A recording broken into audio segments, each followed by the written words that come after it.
All right. Good afternoon. Welcome to the Healthy Indoors Show. I'm Bob Krell, publisher of Healthy Indoors Magazine. And with me, as always, in the co host, co pilot, co driver, provocateur seat is the ever present healthy building scientist of Hayward Score, Joe Medosh. Good to be here, Bob. Today's going to be interesting, isn't it? Yeah, was that just like a verbal blast there?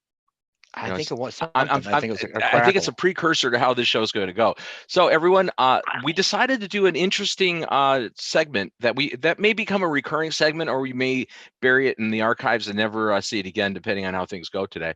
But our plan here is we're calling this the rundown.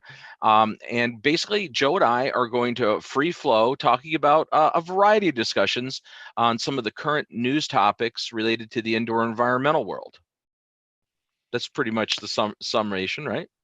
Oh, is that what we're doing today? Okay, great. Yeah. All right. We're on the same page. You can see how we prepare for shows. So, but I think it's Wait, wait, it's wait, an wait, wait. But you don't tune out now. Hopefully, we've not yeah. already lost you by looking to somewhere else. We will have some great and interesting topics that we think are pertinent, and you can find out more about what we know or what we don't know. So we look forward to your criticism.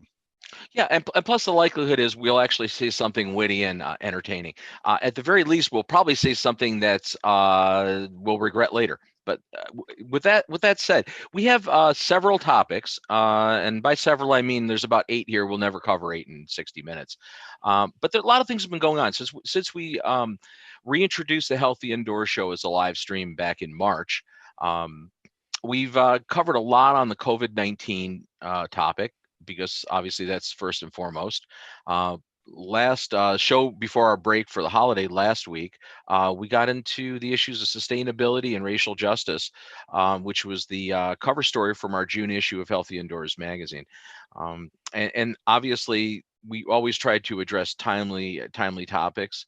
We're on the heels of, or I should say, not on the heels, on the front end of just about ready to release the July digital issue of Healthy Indoors, and I'll talk about that a little bit later. But Joe, we have a list of topics here. Is there a particular thing um, that jumps out? We've been doing the show for 2 months plus, almost 3 months now. Is there something that jumps out at you as the topic that we just haven't? There's more things to say, or something you need to revisit of this list of topics. Yeah, not a revisit, but the one thing that I think is going to be a new part of our industry is that work from home, not just you working from home, but the actual ability to work with clients that are working from home or companies that have people working from home. So many of you do commercial assessments, some of you do residential, some of you do both, but there's just a new reality that we are actually told people stay home, and you may stay home forever. You may not come back to our office, which is 2 hours from you, and people are like thrilled, but some of them are in their garage. Some of them are in their, really super moist basement trying to be productive when they have an environment that probably is impacting them they would not have had at work. There's no more, for sure, fresh air that you could get from a commercial property. So I think that's something that we'll address today is what we do and don't know. And I think it's a new coming tangent into indoor air quality is working with people that work from home. Well, let's run with that a little bit because the tail end of what you just said was, you wouldn't necessarily have the fresh air you have in your office. And having been an IAQ And I consultant for the said last that, yeah, for the we last both 34 laughed, years, right? I can say without a lot of uncertainty that not every office has great fresh air in it. Let me rephrase, because I tell people there is no such thing as fresh air. So if anybody does watch this, they'd be like, Joe, what are you saying? There's no such thing as fresh air. So it's outdoor air, it's replacement air. You have no idea what is around you, what's on that rooftop. So a lot of times commercial buildings have their exhaust from the kitchen right next to where they have their air intake that's bringing in the replacement air. So those are some of the common issues. But in general, just by design, and design literally means some engineer signed off on the amount of air that um, commercial building is required to have. Whether Sure. it's good, bad, or doesn't have it is different. But residential homes are not required to have replacement air, or we call it fresh air. So Yeah, yeah, dilution makeup air, air. makeup air. Yeah, that's Right, right. and again, some of the way that's been addressed in homes, right? The ASHRAE, the most recent ASHRAE incarnations for ASHRAE 62, as far as the residential aspects of it, have been to have some air changes in an indoor environment, but one of the provisions that's been allowed traditionally is to use, cycling a bathroom exhaust fan to provide air changes in a residence, which I've Let's call it always, what it is. It's a fart fan. It's a fart fan. I would rather okay, use that term than call it an you just exhaust fan wanted to because say that. yeah. No, well, because it's really what it is. I mean, that's what it's been used for as long as it's been around. It's for In the fact, I go to moisture of your homes. shower too. Stop it. It's not just for when you're doing a number two. That's come on. Okay, but ironically, some places have a water closet or a toilet room, and that's where the fan is installed. I'm like, well, if it In was that really for case, it would moisture, appropriately be termed the fart fan. If it was in just a water closet, yes, yes, I agree. If right. it's a central one But in that's your, not a strategy. That is actually a minor requirement. In fact, I have a couple soapboxes, but one of them is that building science isn't real because engineering your trusses and your foundation on a home, that's real. Somebody signs off on that. But actually, the concept of ventilation as being part of building code or building science just really invalidates building science because we don't believe in it. We don't actually promote it. We don't make sure that that home really stands strong as well as it does, as well ventilated. So we really kind of like get washy about like, oh, you know what? It's important, but not enough to actually make people do it or do it well. So I really think building science is got a lot of BS in it because it can't stand strong on the ooh, things that are really important. going right after the acronym. So what's interesting, I think, but that whole concept of like, saying that, well, we're going to use exhaust ventilation and that's going to create air changes in the house. Yeah, but not the desired way you do air changes in a good indoor environment, because if you're depressurizing a pretty tight building, where is the makeup air coming from? It's coming through interstitial spaces, right? It's finding its Right, way through right. crawl spaces, through attics, through wall cavities around utility plates, electrical plates. This is not the air you want to be breathing. This is not your fresh air. That whole concept to me is totally asinine. I don't Well, I agree know with it. that LBL went on a statement actually saying that they believe that your insulated walls, a 2x4 with fiberglass is actually can be a MERV 8 or even a MERV 13. So there are people think of that as like, well, I am filtering my house, but like, what are you filtering it with, and where does that air come from, and do you actually have a Mhm. crawl space or other interstitial spaces that actually are really kind of nasty? So yeah. I think they were, and I think that was Brett Singer's work that him and his group were doing, and they were out at LBL.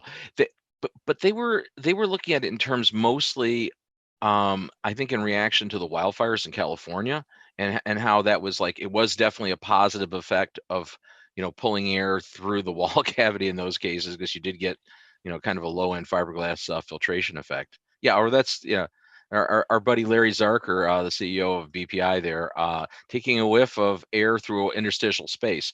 And I would question whether air coming through a wall cavity that looked like that would really be the air that I'd want to be filtering through of course, that he's So showing.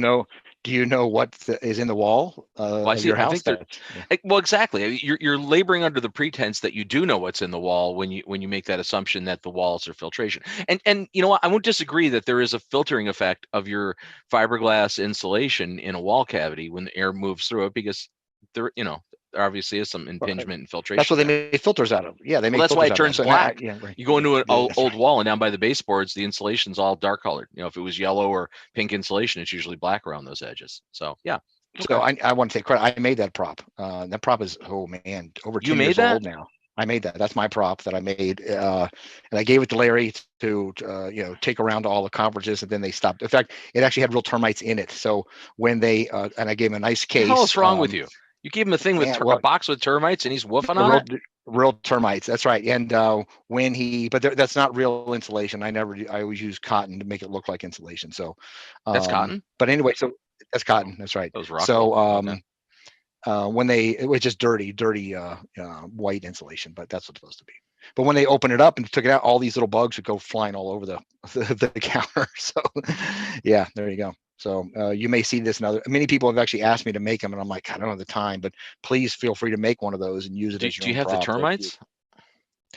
Termites are extra. In fact, I just went to some ditch and just got some nice used wood, and it actually had termites in it. So yeah. Perfect. Okay. Well, I mean that graphic raises questions that I don't even want to broach right now. first of all, why would anybody want to breathe that? But that's, I mean, I think it illustrates the point that you don't really know what's in those interstitial spaces. And so I would question whether depressurizing a house as a source of bringing in fresh air is really a great strategy. You know, my 34 plus years as an IAQ guy, can't buy into that. Yeah, but that is one of the things that we're doing right now to many homes is actually retrofitting them with that kind of system. Some people are promoting that, oh, let's just do some supply air, and if you lived in Florida or some, the South is really the definition there. If you live in the South and you're doing supply ventilation, then you are just making a petri dish inside your ductwork or your house or wherever that air is coming in from. So if you're not accounting for the latent load on that outside air you're bringing in. I mean, yeah, if you have a system that's that into actually a cold dehumidifying ductwork, it, then you yeah, can do that. You're you talking, could. That's right. So if you're talking like a scuttle thing where there's just literally a flap door, it's bringing in unconditioned air and dumping it into the system. people even doing the powered, you're the people are doing a powered. Well, but I mean the same air. That's concept. right. It's not really treating the air though. You're just dumping it into the airstream. That's right. Yeah. That's right. As opposed to using we did have ERV technology or some other type technology to dry it. Or we had Nikki on here from Ultra Air, and that's clearly there are other manufacturers, but that's the kind of way you must address that. Is actually as soon as it comes in, it's dehumidified, and then you have options of where you're going to distribute that. So those are the things that if you're not addressing the humidity, then you will regret it really quickly. It only takes about a month before you realize you made a mistake. So I will mention now, we do have our Q&A line open. I know many of you are probably watching this via one of our ancillary feeds through Facebook, because we have it, we're streaming to a lot of Facebook pages globally right now. And you really won't have direct access to the Q&A and that sort of thing from Facebook. You can't really get there because we don't monitor the Facebook, at your end where you're seeing it. If you are interested in asking Joe or I a question or throwing a comment in, I would recommend that you actually go to healthyindoors.com, click on the HI show tab, and then in that stream where our video is streaming, right below it is a Q&A box that you can actually ask questions, and they'll pop up here. What I would like to mention is at that location right now in the Q&A stream, I'm going to do this so I don't forget, Joe. I'm just going to do this plug right now. So I put a link there. So there's a very interesting webinar coming up, a free webinar next Tuesday. It's 1 p.m. Eastern Daylight Time. It's being sponsored by the Paul Corporation, Paul Medical, and it's the title of it is Reopening Hotels, Office Buildings, and Healthcare Facilities after COVID, after the COVID-19 pandemic. And the subtitle and really the topic is managing Legionella risks in building water systems. And the guest on that show is Dr. David Kraus, one of our very regular featured guests here on the Healthy Indoor Show. And coincidentally, I'll be hosting that. So David and I will actually be doing that free webinar for Paul Medical. It's going to be of technical nature, a little more technical than we do on the Healthy Indoor Show. So that's something, the link is in our Q&A on the hi.com, and we'll put it up on the site again later. So it is something free, and if it's something that you have an interest in, I would think facility managers, especially people in healthcare and so anybody that's been involved with buildings that have been shut down due to COVID, and some of the the pandemic closures, and that now in a reopening mode, David's going to really broach that subject of what happens if you've had your hydronic system shut down. You haven't been circulating water. Your building's been sitting vacant for a few months. Can you just fire it up without maybe increasing your Legionella exposure? So anyway. Yeah, I've been promoting that message that we got from him a long time ago as to one of the things you should be super cautious about. And ironically, we have not seen that because there's other things that just dominate the news. So yeah, it's just that people are coming back, right? It's going to happen a lot, unfortunately, because a lot of the potable water systems are already underchlorinated. And some by design, some just by actual practice. So you already have almost a perfect storm for a Legionella amplification. As soon as you sit those water systems stagnant, right, for a period of time, you're not running them. Now the chance of getting amplification, Legionella pneumophilia growing in your water systems, it's a lot higher. So say that 3 times fast, right? Legionella pneumophilia. Yeah, I've been teaching it for a while. Yeah, I know you have. It's not in my immediate wheelhouse. So, but let's talk about that as a concept real quick. So, I actually did travel. I live in Colorado. I went to California, and there are a variety of conditions that I have less concern with than others, and I'm like, this could be well, I don't know everything about it. So you're talking about hotels. So let's just kind of jump into a few other topics that we may not know the answers to, but we have some good questions about. So to me, the one thing that happened in hotels, which I did try to find out from some of our great people or panelists that have been on here, is that there's a variety of stuff that will get cleaned when they transfer the room. Okay, I feel Mhm. confident in that they'll wipe down touch surfaces. In fact, they probably sat there long enough that I have low risk and I'm not going to lick the table or anything like that. But they changed the sheets, but the pillows are actually a kind of concern for me because people are right there on their face, right there for many hours. And then they change the pillowcase, but that pillow I'm concerned itself is about my the concern. bedspread too, but that's another story. Yes, that's right. Yeah, I usually don't use it, but okay. But That so gets the tossed to the advice I corners as got, I walk in the room. Anyway, yeah. sorry. So I always keep my pillow. I travel with my own pillow, so I'm like that's at least one step away. You So, travel with your uh, own blankie too. Bob, I'm sorry. I also have a fan, so that's why I always pack these huge bags so they have my blankie and a pillow.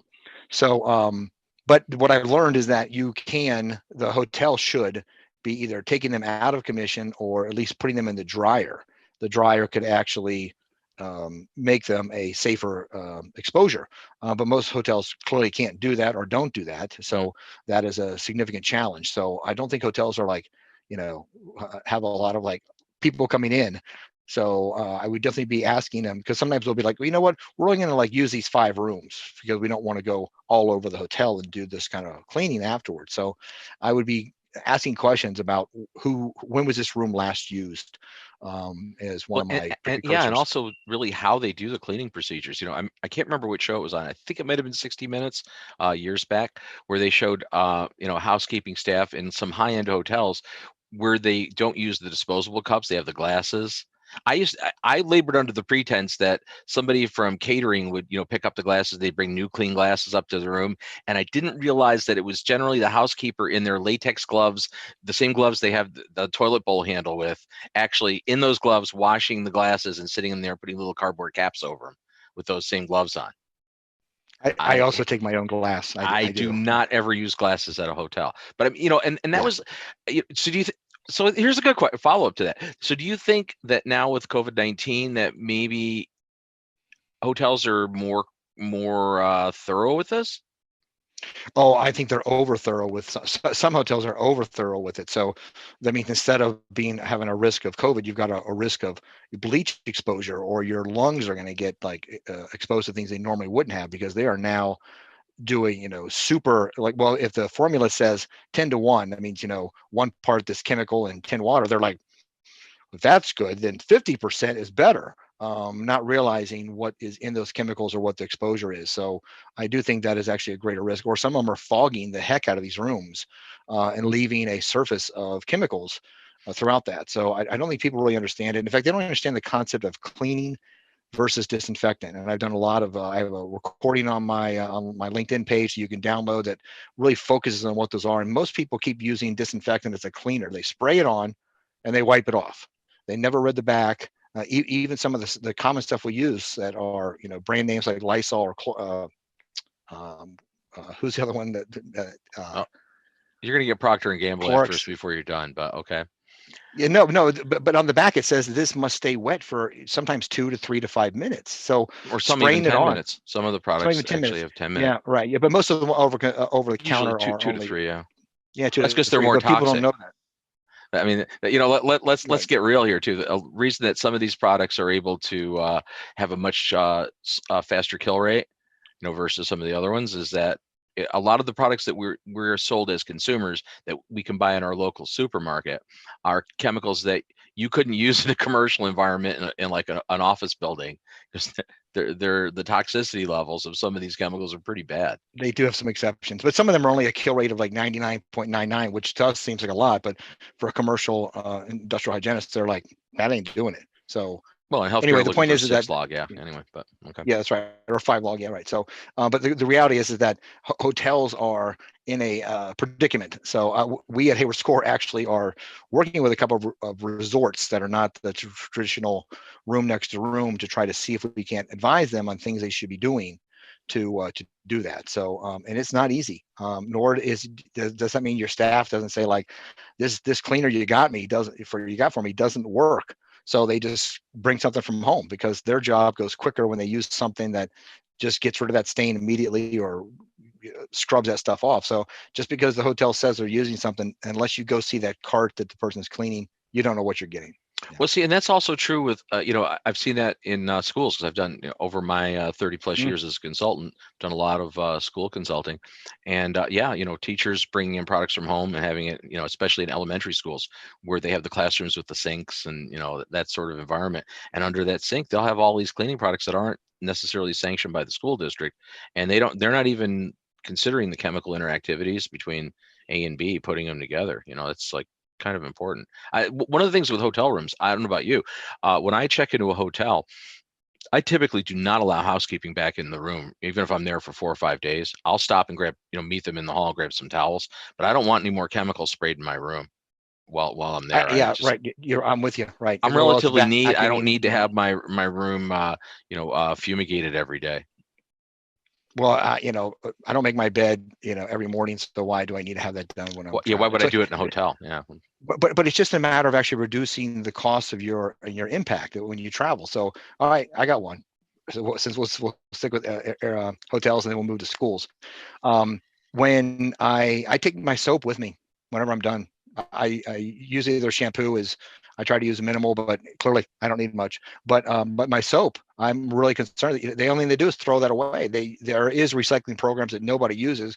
So I have a baggie. I take my soap home. I haven't bought soap in probably 4 years because I just take home the extra Hotel bar soap. that's already used. Hotel soap. It's not the greatest soap, but I'm really not too concerned about some of those conditions. But if it smells really funky, then it goes in the I don't use it. So my wife and I are the other extreme. We tend to bring all of our personal products with us. Because we just really eliminated all the commercial cleaner type stuff, so the only thing we're buying is like personal hygiene products that are like coconut oil and stuff like that. And so we really, and I thought she was crazy about that 5 years ago, but now I've gotten to the point where if I use like a hotel shampoo that's heavily fragranced, it makes me nuts. I'm not even used to it anymore. It's just like, ugh. So we will know if anybody ever watches this show because they're going to come up to us and make all kinds of comments about our personal travel habits. So they're going to ask if you take my soap.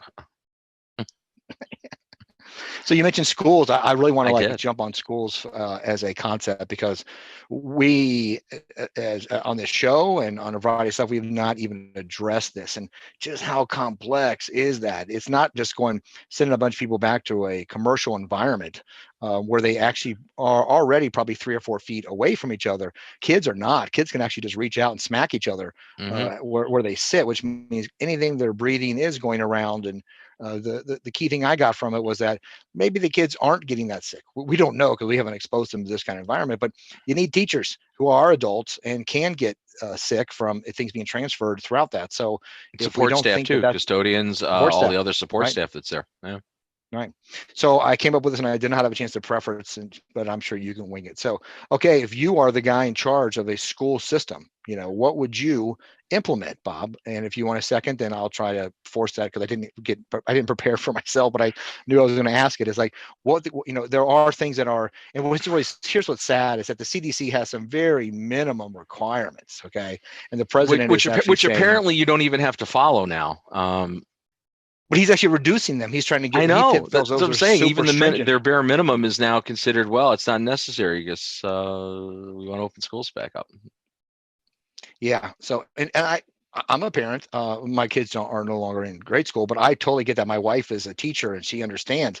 Yeah, you can't keep kids home and get the economy in any fashion back to normal. And you can't make statewide judgments is also the thing I want to say out there. Just because your parts of your state have like severe issues, like Texas is a massive state and these larger cities have issues, but that doesn't mean that whole state needs to shut down their school system. So we have not adopted we don't have a national policy to say that if your local area has these conditions. So we're now leaving it up to local areas to make decisions that they may not be familiar with or become politically involved. but Mhm. we really need to figure out a way to focus on a local decision-making process that has some validity. So that's I think that one way we're going to do this. So now that Wouldn't you've you had time to think though think that about it, you need federal guidance to be able to develop the criterion to be able to do that on a yes, local basis? I agree that you have to do yeah, local, sampling, and any of the epidemiologic type, and not saying you have to do full epidemiological studies, but I'm just saying, that type of a mindset would normally fall on the local health departments. But they, do they really have the resources or even the wherewithal or know-how to be able to do it for these circumstances? no, I totally agree. We need some type of like, here's your governance and apply that locally. And we need rapid Hmm. tests. I'm shocked that we have not been able to figure out, the most creative, we claim to be so innovative and creative, and we do not have a rapid COVID test by now. That is shocking. We may have the fastest vaccine ever, but we could not come up with a rapid test. That is shocking to me that we still are struggling with that. So yeah, Well, right. Back it's to schools. interesting. Yeah, I mean, yeah, back to school, back to schools, and just as of yesterday, I don't have the email in front of me. I'll bring it up at some point here. There's a coalition, the Healthy Schools Network, and another organization from New Jersey, which I am remiss because we got the press release yesterday, and I didn't hard copy it in front of me right now. But it will be this whole back to school issue and some of the questions on what would be the safe way to reoccupy schools. That's our cover story for the July issue of Healthy Indoors. So we will be delving into that real heavy in the next Well, week. give us some your off the cuff your Well, I gut mean, response to that. cleaning procedures, right? And schools, And many disinfectant, schools cleaning, already disinfectant. have done good, or at least implemented programs for high touch surfaces anyway, as part of just the indoor environmental, protocols over the last decade. Things have improved a little in some areas. Progressive school districts have done a pretty good job with it. Some school districts that are underfunded and understaffed probably haven't done a very good job at all.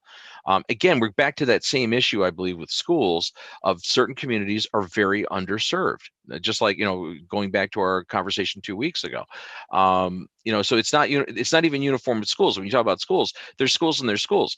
There's new high-tech schools that are well-funded and heavily staffed and, have great resources to do things. And they have sufficient space to spread kids out, and they have, state-of-the-art HVAC equipment. Some schools do have that, right? Some, but then you got the older building stock all over the country of, especially in the underserved communities, that these schools are decrepit already. I mean, they're already a bad indoor environment before you even add COVID-19 to the mix. So, I, there's no simple answer, but I think you have to have some really good guidance, so that it's got to be more like a checklist approach, almost like the way Tools for Schools from EPA years past. I'm not saying that was an end-all solution, but it was kind of getting you to go through a checklist and a series of It was a start. checklists. Yeah, Yeah. at least get you thinking and asking the questions. I don't think there's going to be guidance that's going to provide all the answers right now, but there should at least. It's going to be important to at least have the questions and have the questions asked and brought forward. And that's this document that's just released this week, which we'll share in our post show. We'll have it up on the website, and it's actually going to be again featured in the upcoming issue of Healthy Indoors next week. I think But you just got what to have a plan. You got to make a plan. You got to make a plan. You can't just open the buildings back up and say back to business. well, there are a lot of malls across the country. There are communities are saying you, the mall owner, must install a high particulate filtration system, which New is York just not mandated that cheap as for. of today. That's right. Yeah. But why are they not doing that for a school? So I'm like, so in order for a mall to allow a bunch of people to usually be reasonably socially distanced apart, the people aren't going to be cramming in like they do on Black Friday, to require that. Like that, you would think that would be a requirement for a school, which probably has a similar system on its roof that Doesn't should though. be adapted to have that. That's Doesn't. the thing. What they got? I would argue that the bulk of the building stock, or a good percentage of the building stock of schools, because I've worked as a consultant in schools for the last 30 plus years, do not have good centralized systems, especially the older Hmm. buildings. Many schools, throughout the United States don't have central air conditioning. So a lot of them, have more of a hydronic system where they have, hot water Yes. radiators, and Got it. and they Right. really, or the individual classrooms will have unit ventilators. That's a common thing too. Or if they design the classroom so you have a unit ventilator, like a little fan coil unit, ventilating outdoors, Right. they don't have PTAC. Yeah. capacity for good filtration. They put really low No. end filters in those things. Oh yeah, the They way don't you have just the, you know, there's keep not that the static right pressure thing. to be able to, and that's a question for homes too. Like, you know, oh, upgrade to a MERV 13 or better filter. Well, that's a great concept, except that a lot of our mechanical equipment can't support the static pressure drop across a heavy filter. Well, I think they should go with the every school should do a project the first day to make, you know, box fan filter systems, you know, where, you know, You the have your graphic for that. You might as well show that while you're yeah, here. sure, I'll bring that up. Sure. Okay, Joe's yeah. box fan. Yeah. So what it actually is doing, it's here somewhere. You got it. There we go. So what you're trying to do, as I'll describe it, is I also try to figure out how to share the screen, which always is a challenge, is that you just take a regular box fan. It costs $20. You can get them anywhere, probably same place you're buying your groceries, and then you are creating a filter. Now the filter can range. It depends on whatever filter you have access to be blunt, is better than no filter. So if you go to your store, most of them have a 4-inch filter that is usually then a MERV or equivalent 13, FPR 10 or something similar. So and they'll state on there. You can look up if you're not sure what that is, but they tell you good, better, best, and you're looking for something that is the best. And the thicker it is, the better it is. So that's really your goal. The thicker it is, it means more air will move through it, and you're not stressing out the system, and you can run it on low flow. So you can go to haywardscore.com/articles box fan and actually download our instructions on how to do this. It's pretty straightforward. You're just going to really tape it. The thing you're trying to keep track of is that the air moves in the same direction that the fan is, or the filter is telling you. They got arrows on the sides of the filter that says air moves this way, and it should move into the back of the fan. So the air is moving through the filter, through the fan, and out the front of the fan. That's the best way to install that. So do not put the filter on the front of the fan. It's not as effective. So your goal is to, you know, use these on low. You can put them anywhere in your house. You can take them to schools. Depends on the fan you get. Depends on kind of how loud it is. But in general, you can still hear your TV on top of it. It may sound actually not as loud as some HVAC systems. So these are a simple method to actually do something that would reduce the particulates. All right. So many people I've heard claim that, oh, we capture the COVID-19 virus. Well, first of all, you don't know what the COVID-19 virus is doing. We have still little studies on that specific virus. So you can just say viruses, but in general, yeah, you got to go all the way up to a HEPA filter, which is actually a MERV 17 super high efficiency filtration system. Those are very expensive and not installed in most residential, in fact, very few commercial places. But even they can have viruses that may not get caught. But viruses don't travel around, you know, like other particles that we see. In fact, they're so small, they usually just attach to something else. Mm-hmm. So the dust in your house, other particles that are able to be inhaled, right, are usually Mm-hmm. where how that virus is transmitted. So it grabs onto little moisture particles or little dust particles. Mm-hmm. That's what the filtration is capturing. So you can say you're capturing viruses, but in theory, you're capturing the things that You're viruses capturing the larger particles That's they're right. glommed onto. And in the That's case right. of COVID-19, Yeah. general consensus is that it's mostly in mucus droplets, right, for the most part. Right. I Right. mean, it's still potentially in dust and surface materials, but you know, the rate of transmission, right, you know, that it's not really clearly defined on how much that's an actual transmission point.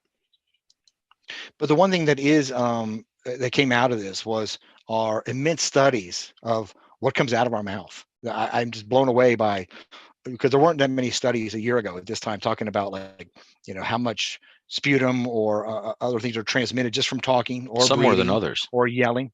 Yeah, right. And I'm blown away by all the studies. Some of them are a little become artificial. You've seen some of those about masks, but there's some other. I have a whole folder full of stuff about how far things transfer that come out of your mouth, and, you know, even just breathing.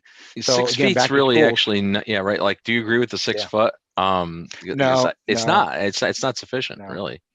Well, people are like, oh, we're 6 feet away, we can take our masks off. Well, you know what? Yeah. Do you really need a reason to take your mask off? I mean, if there is if you're eating or drinking, I got that. But otherwise, you know, if you're around multiple people that you think are still 6 feet away, I don't feel that's a really safe environment to want to do that.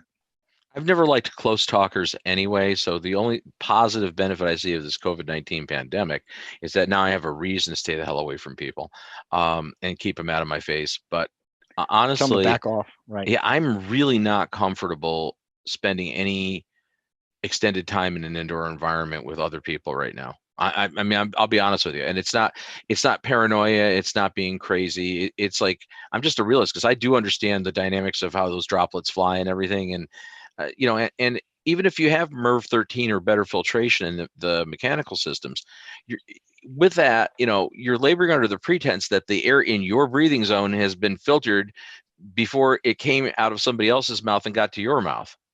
And that's, you know, a best case scenario, even with well-engineered airflow and stuff, that's not generally the case anyway. Right. I mean, you're reducing the bio load with good filtration, but you're not eliminating it. Yeah. So that brings us to one of the things we actually did want to talk about, which is, in fact, you know, But there's a we lot may of things save that that. I wanted to talk about, Joe. Okay. Well, I'm sorry that I've dominated the conversation. I know You that I know, felt it's out of okay. place. It's okay. It's a role reversal today. So, all right. We did want to talk about masks, which is Role play. leading us to. I think we're actually doing a good job, but things are just kind of rolling and flowing into from one to the other. We had no idea. We thought we could be stuck here with silence, going, "What do you want to talk about next?" But With the two of us in not one the room, case. silence, Yeah. Right. highly unlikely. So the whole what comes out of your mouth leads us to what do you stop the things that come out of your mouth. So I don't think people are giving enough credit to what the masks can do. They're not the end all be all, but they are your first and last stop to spreading a variety of things, including the COVID virus. So they also could be a major reduction in flu and colds and a variety of stuff because you're just not, you know, transferring stuff from close, or there's documents that say up to 60 feet. If somebody coughs or sneezes, that can stay, that's the smallest particles stay in the air long enough for up to 6 hours. All right. That actually can go much further. So there's a variety of studies that do prove that things can go past 6 feet. But once you put a mask on, they are incredibly reduced. So why don't we talk briefly about some masks and some options and why they are the let's link. define the terms, because one of the things that's been one of my pet peeves is the term mask being used interchangeably. You know, the term N95 mask. You know, people say that like, oh, here's what many people are referring to as an N95 mask. Okay, here's your Chinese equivalent. You know, KN95, right? Oh, yeah, same one. Here, Yeah. okay, but it's not a mask. Okay, by definition, by OSHA, okay, by 1910.1033, right? This is like, these are respirators. Okay, terminology. These are respirators. But wait, let's clarify that. It's a respirator. These are disposable because respirators. Hang on. Yeah, but it's because it says, yeah. Well, this is a disposable P100 respirator. Turn it to the right side. This is a full face air purifying P100 filtration respirator. This is a respirator. Okay, this is a homemade fabric mask. They serve different purposes. Okay, the point being is that, you know, that's why we've had all this miscommunication or changed communication throughout the course of this pandemic, whereas people are saying, oh, masks don't do any good. Well, when that term, masks don't really protect the wearer massively. There's a little protection, right? There's some protection by wearing a fabric mask because big droplets are still repelled by that. But for the most part, these aren't airtight fitting. So when you're wearing, a fabric mask or a surgical mask, why does a surgeon wear a mask in surgery? They wear a surgical mask not to protect them. Well, now maybe they do, but previously it was to stop them from spewing their droplets down in the open wound into the operating theater, on the surfaces, because it's to protect the patient from being exposed to what's coming out of the doctor's mouth and nose. Okay, so the mask is to protect those around you. That's the premise behind a mask. A respirator, on the other hand, right, especially one with an exhalation valve like this P100, is designed to protect the wearer. This is a HEPA filtered mask protecting what's coming in, but it just has an exhalation valve, which means there's a little flapper valve on the inside. So my breath blows right out without any filtration. I'm not protecting anybody around me by wearing this. I'm protecting me. It's a very self-centered, the respirator is.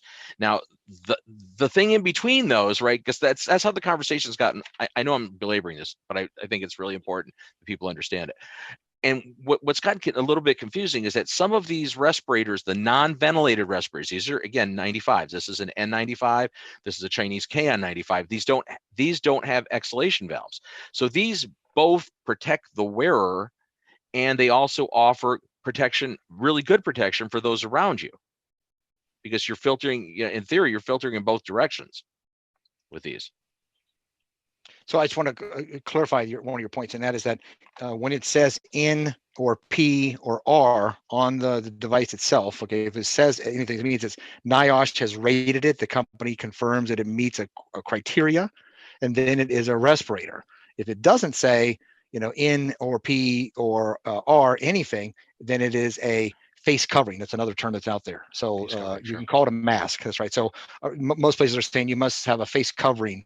So, and the term mask is clearly used universally, but the difference is that let's clarify one thing. So if you are somebody who has people that work for you and you are telling them that they need to wear a face covering, you're actually telling them, according to OSHA, you have to wear a mask, okay, which means you actually have to wear a respirator.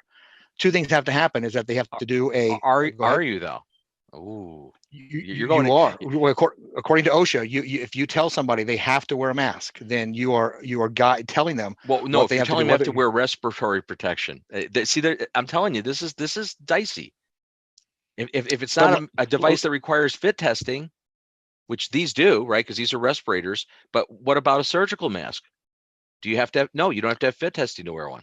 So I don't know. But many businesses are saying, here, I got these good masks for you. I got a nice N95 mask. Yes, they're misterming it. They're calling them masks and they're respirators. Right. Okay, I see where you're going. So, but you have to do a fit test. Not only that, but every manufacturer for every one of their masks has a specific PDF, and there are hundreds of these. So, if you give Bob this mask and you give Joe a different mask, each one of them is supposed to get a PDF on how to use that mask. They may look identical. They're the same concept of put it on and put the things over and how to take it off. So all those are the same. But those are your liabilities that you must do, as well as there's some free online training from OSHA. But again, don't get caught in somebody getting sick and coming back to you and saying, you didn't educate me well about how to use this mask. I wasn't wearing it correct. How many people have we seen on TV that have their mask upside down? Right. Or, the nose. Well, here's the other thing too. Again, and you're using the term mask, which I caution you to say respirator, because I think that's we've all been part of this. Because I've been guilty of it too. I've been saying mask, and I really try to catch myself now and call them respirators, because to me the term respirator denotes the fact you need to have annual fit test at minimum. You need to have a written respiratory protection program if you're wearing it as part of your work. Right.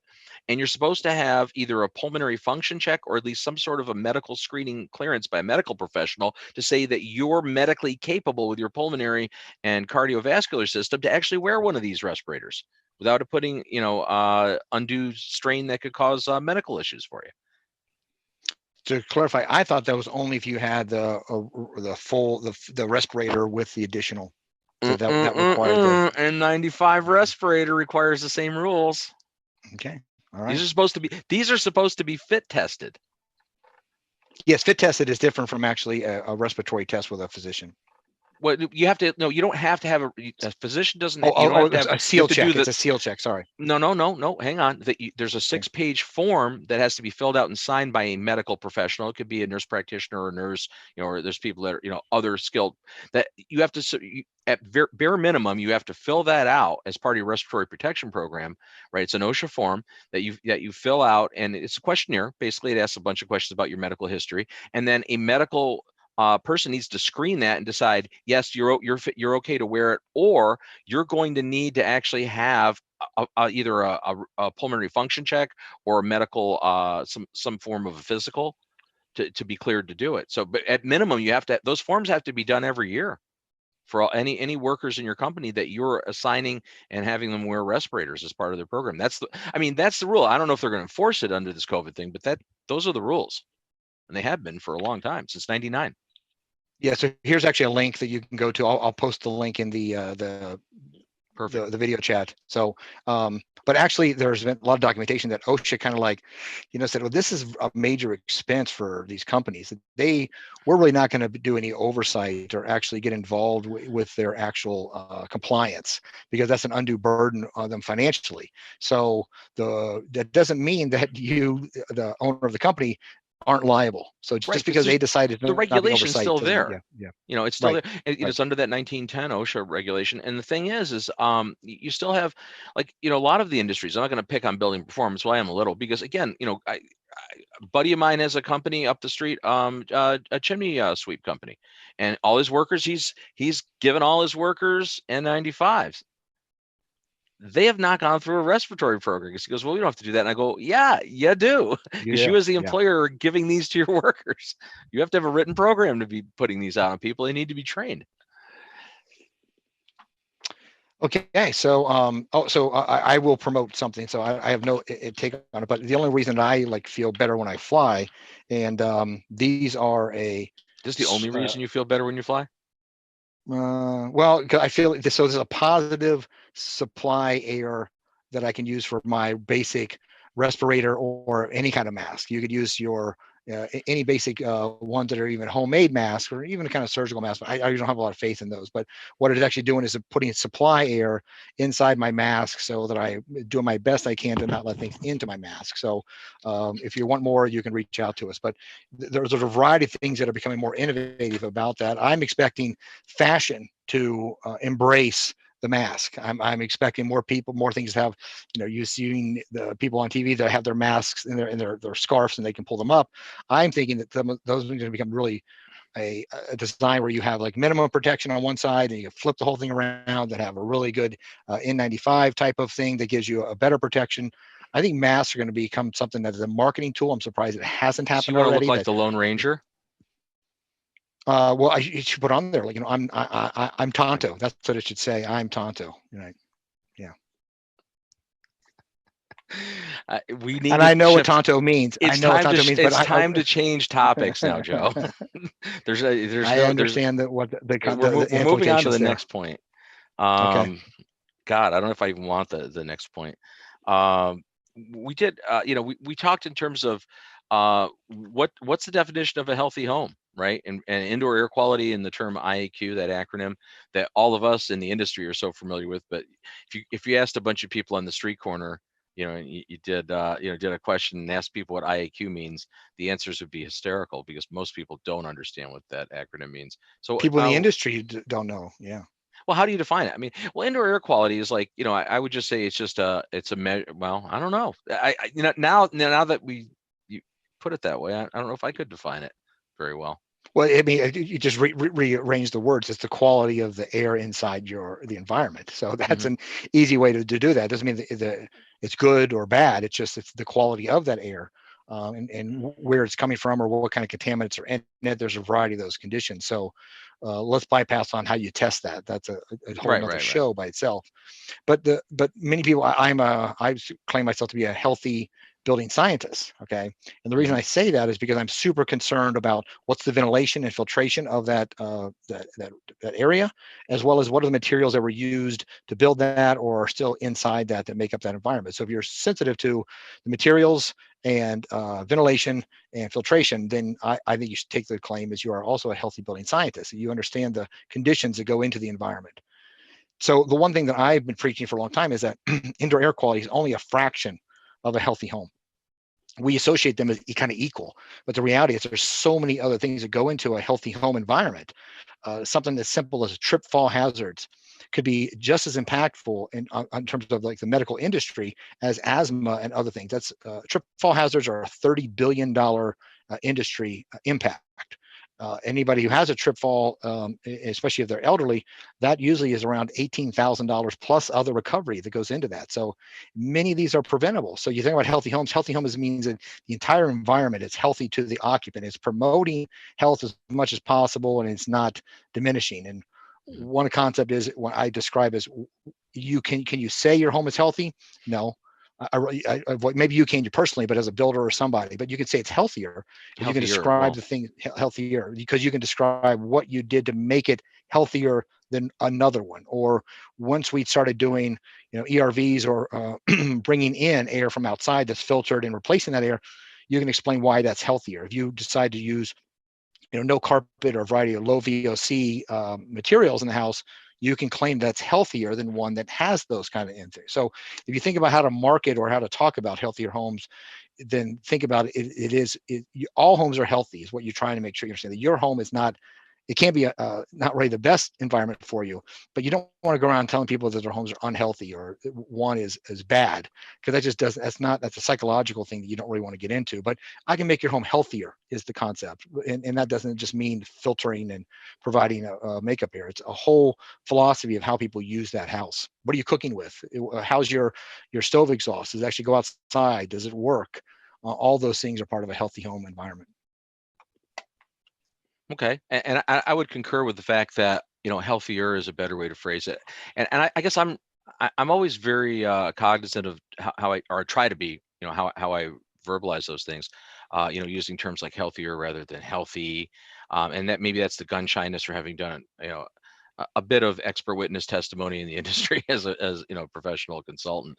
You know, so I'm always concerned that you just don't make claims that you can't defend. You know, it's been a 30-year path for me, but I've gotten to the point where when I'm writing something down, or generally when I'm speaking, unless it's at an event where I've been drinking, I'll usually, you know, use terminology in which, you know, it's defensible. I always think in terms of, you know, when you're a professional, for all those of you who are professionals in the industry, when you're writing reports, and even you're just speaking to a client, think of how whatever you're describing, what you're saying to that client or whoever you're speaking to, how would you defend that during a deposition, or if you were on a witness stand? You know, like how would you be able to defend the words you just used? Would you actually have supporting evidence to have that be a valid claim? And if not, then you probably shouldn't be saying it. And you definitely shouldn't be writing it. Yeah, I have years ago I had a mentor share with me something that's above my desk. It's been above my desk since the day he be the source of the source.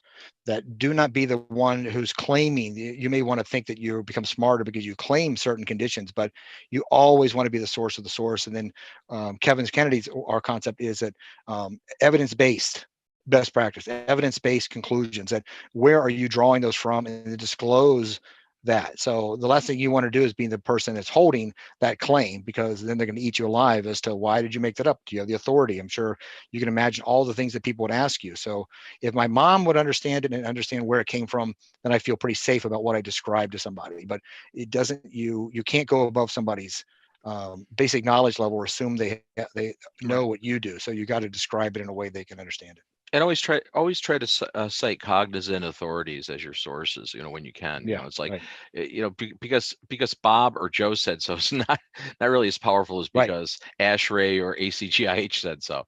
You know, and it just, you know, I love it because I get to review a lot of other consultants' reports, especially in the mold you know, venue, you know, when you're dealing with mold issues.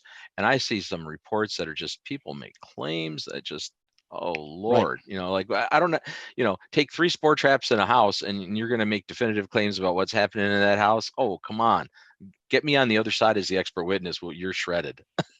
Well, yeah, This is based it's on not going to my end well. experience, based on Yeah. my experience. You So always you're say, like, yeah, well, you know, and I like the term, you know, this, and again, this is just me. I say this in reports too. I'll say something suggests, based on our limited data and site visit information, it suggests blah, blah, blah, you know, or maybe strongly suggests, you know, if it's something that you know, really feel like there's some data to support it. But like to make definitive claims is, you know, that's a right. tough word to back out of if it isn't. Based on these conditions present at the time of inspection, here's what I have concluded was present then. You know, that's, you need to really kind of clarify as to what it is Yeah. and when it was. And I always put this other paragraph at the end of every report that says, you know, the data and the you know, the interpretations and the opinions rendered herein are based on a limited field site visits and limited data at the time, and there may be other considerations, you know, other things that warrant consideration that would have, you know, that would change the outcome. Blah blah blah. It's basically, I always like to have the back door to the Alamo. If I'm going to go into Right. the Alamo, I want a tunnel out the back of it. Right.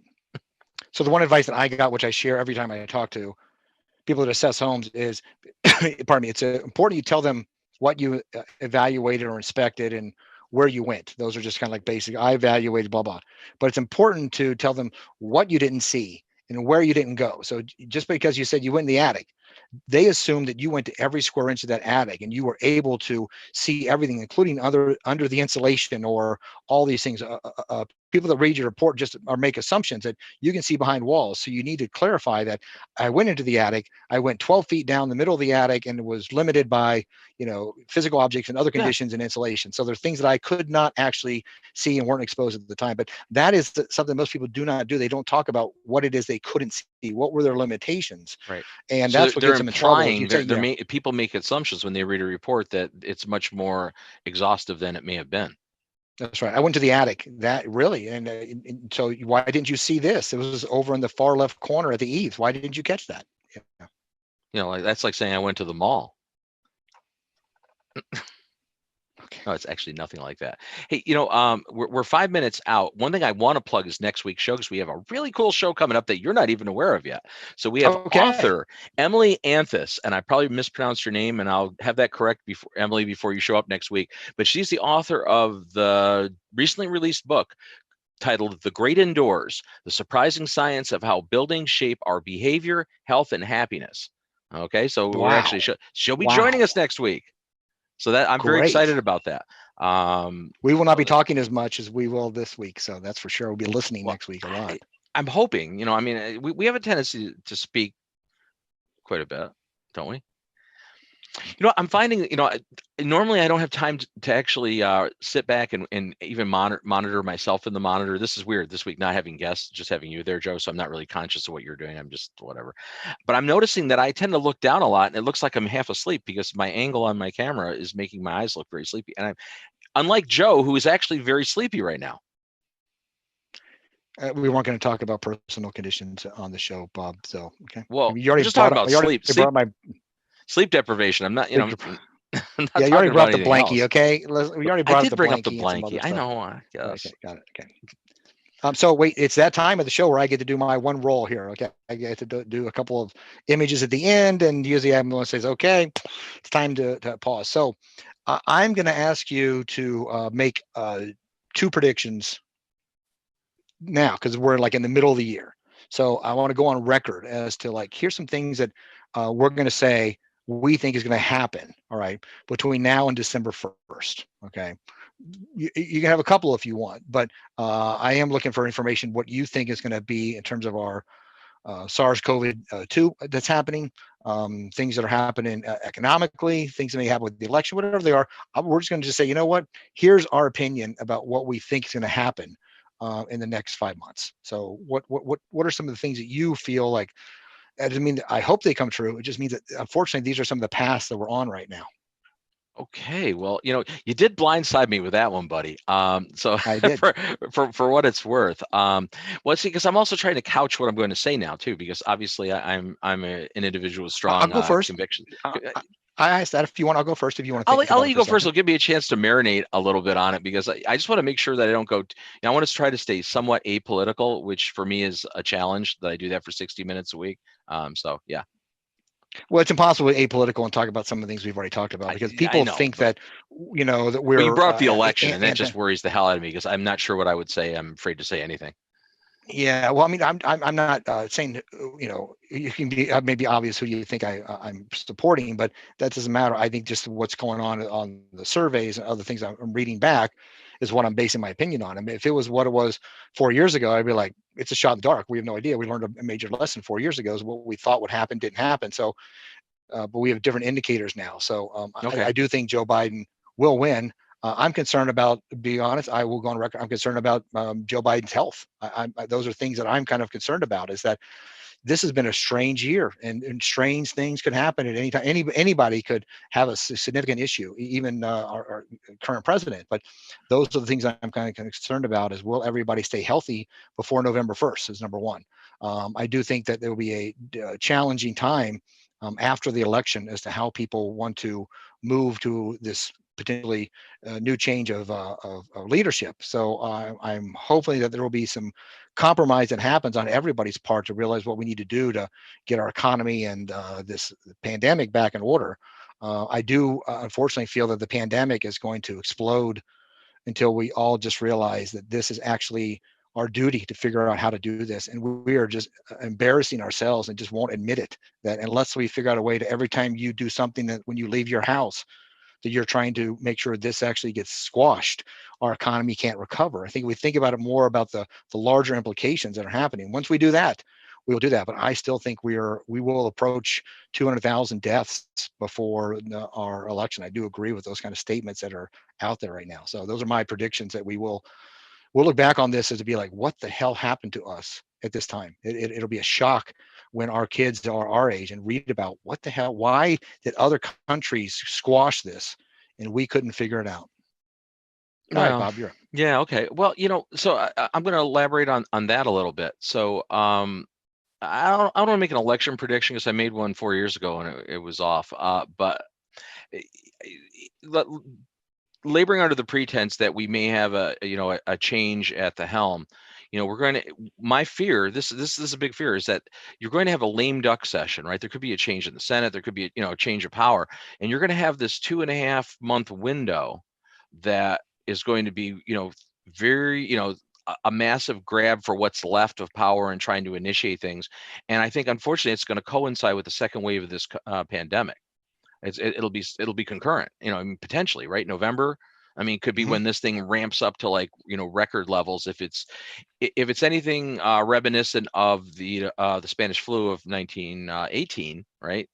That timing, and again, you can't you to conflate those two, it just doesn't make sense anyway because they're totally different diseases. But the fact is from a timing standpoint, if we are in a change of power simultaneously with a massive recurrence of the pandemic, which is a possibility, some people's radar, they see it that way. What happens then? We didn't handle the first wave very well, as Our first wave isn't over. Our first well, I wave know isn't it's not over. over. That's what I'm saying. It's not even over. It's because I think everybody had this. People are too used to watching movies, like Contagion and stuff where in an hour and 48 minutes the plot plays out. Right, right.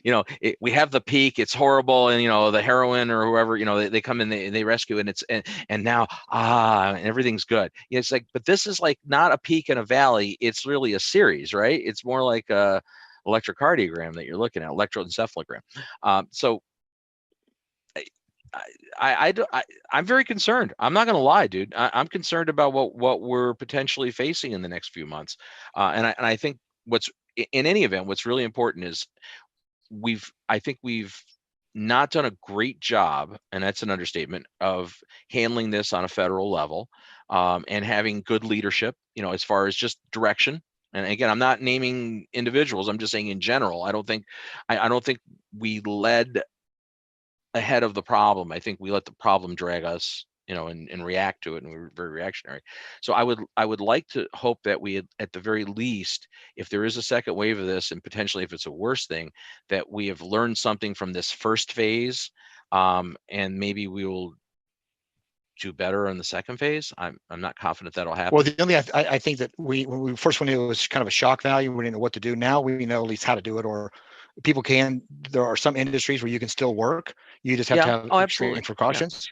You're Yeah. not But going to did go you into not? restaurants even in the winter. Yeah. You see the recent stuff out? I read a couple of articles saying that it looks like the medical community is once again going to be short on personal protective equipment.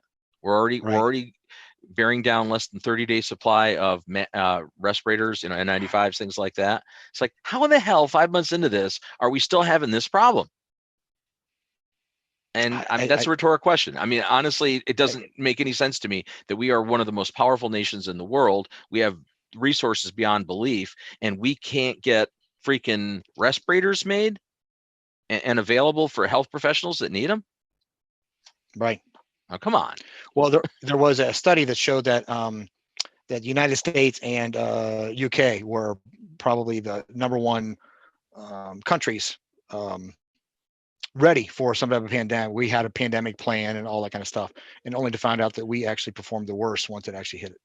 Yeah. Well, again, it has. I mean, it's a much bigger issue, right? Because there's a healthcare. The healthcare systems have obviously a serious effect on it. I think just the disproportion, like we talked about some of the inequalities, right? And certain communities are going to be more affected by things like this. So we've got a ways to go. There's I We do. and I think the biggest thing, I would say to anybody out there watching, You know, whether you agree with Joe or my opinion on this, it doesn't really matter. But I think take the time to educate yourself. I mean, read, and don't just read from one source. That's what I'd always implore everybody. You know, if you're of you know, more of a liberal persuasion, don't keep your face just stuck in HuffPost and MSNBC. And if you're of a more conservative persuasion, you know, if your entire ingestion of information is through Fox and Breitbart, you're not doing yourself any favor. Yeah, I think you need to go even outside the U.S. Right? Read global stuff. You know, share. You know, try to critically view a lot of information from a lot of sources, and that's how you can get a more balanced view of what's actually happening. Well, if you're here, you're probably in our industry for the foremost, mostly, whatever the heck that word was, and that means you probably have are used to going to a variety of sources to make conclusions. So that's just kind of reiterate that you're already used to doing that. So yeah. So one of the reasons I wanted to make our predictions, because one of our first shows they had on, and people weren't recommending masks, and you and I were talking about why we're not recommending masks. So I just wanted us to go on record, because I wish that I had gone on record stronger to be like, why are we not wearing masks? And we had professionals on that show that said, well, be careful what you say. I'm like, yeah, but I really think that this is actually just something that could help our entire stop challenge. your distribution to others, which, and we were saying that, and that's true. You know, not to you know, try to champion ourselves and pat our backs, but it's the truth. You and I both were saying that in a group of other people that weren't necessarily buying into it. Yeah, and I understand why we weren't not promoting masks as a nation, is because we didn't have enough. That was one of the reasons that people were saying, no, they're okay, because if everybody to go out and buy masks, that we would actually have a major shortage for hospitals and first responders. So that's really a sad state that we got ourselves in. A more major shortage.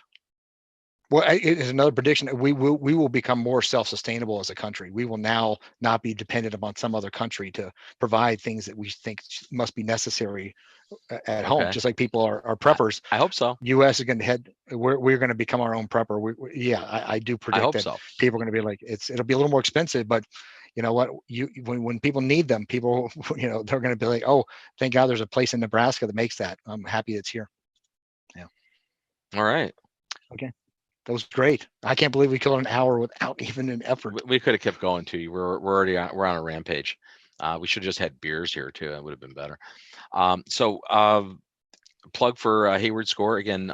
Joe, tell us about why people would want to go to your website, your organization's website, and actually partake in the Hayward Score. So we have some just amazing resources that you can go to and find on Hayward Score, from anything from do-it-yourself to things you could use as a contractor to give to your clients. I keep being blown away by some of the great stuff on our resource page. But if you want to find out more about, is your home, we used to say impacting your health, but now it's more like, is your home improving your health or embracing your health? Is it the place that you want to have as a refuge?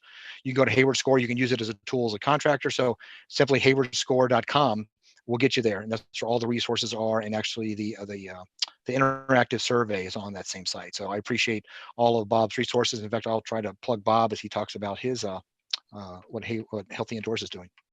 Sure. Okay. Well, obviously, in addition to being your weekly host on the Healthy Indoors show on this live stream and the podcast, I am the founder and publisher of Healthy Indoors magazine. We are a couple things. At healthyindoors.com is pretty much our mothership. And we have a digital monthly publication called Healthy Indoors Magazine. It's free to everyone.